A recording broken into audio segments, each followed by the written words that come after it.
เปิดโครงการก่อสร้างเส้นทางเบตงและปูยางอยู่เทศบาลเมืองปากซองเสาร์วันที่22เดือนพฤศจิกายนปี2025ที่เทศบาลเมืองปากซองแขวงจำปาสักได้จัดพิธีตัดแถบผ้าเปิดโครงการก่อสร้างเส้นทางเบตงและเส้นทางปูยางอย่างเป็นทางการในพิธีการให้เกียรติเข้าร่วมของท่านพระยาเอกอรุณไสยสุรราชเลขาคณะบริหารพรรคแขวงจำปาสักพร้อมด้วยการนำของแขวงของเมืองและภาคส่วนเกี่ยวข้องเข้าร่วมจำนวนหนึ่งในพิธีท่านบุญฤทธิ์เทพบุญสูงเลขาพรรคเมืองได้งานเกี่ยวกับ2โครงการหลักประกอบมี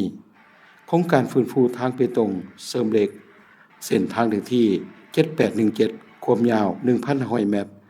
มูลค่า 5,956 กีบโดยมีการปฏิบัติไปแล้ว70ส่วนห้อย2โครงการฟื้นฟูทางปูยาง2สั้นความยาวรวม 1,920 เมตรมูลค่า 2,653 กีบกำลังจะเริ่มปฏิบัติในท้ายเดือนธันวาคมปี2025นี้งบประมาณเพื่อดำเนินการก่อสร้างโครงการ2โครงการนี้แม่นได้มาจากงบเกินแผนของเมืองประจำปี2024งบพัฒนาเมืองและการสมทบทุนจากภาคส่วนสังคมในโอกาสนี้การนำของแขวงของเมืองและภาคส่วนเอกชนยังได้มอบทุนสมทบมูลค่า705 ล้าน 100,000 กีบเพื่อสนับสนุนการก่อสร้างท่านพระยาเอกอรุณไสยสุรราชได้กล่าวให้ความคิดความเห็นและตัดแต่ผ้าเปิดพิธีเพื่อเป็นการดำเนินโครงการอย่างเป็นทางการ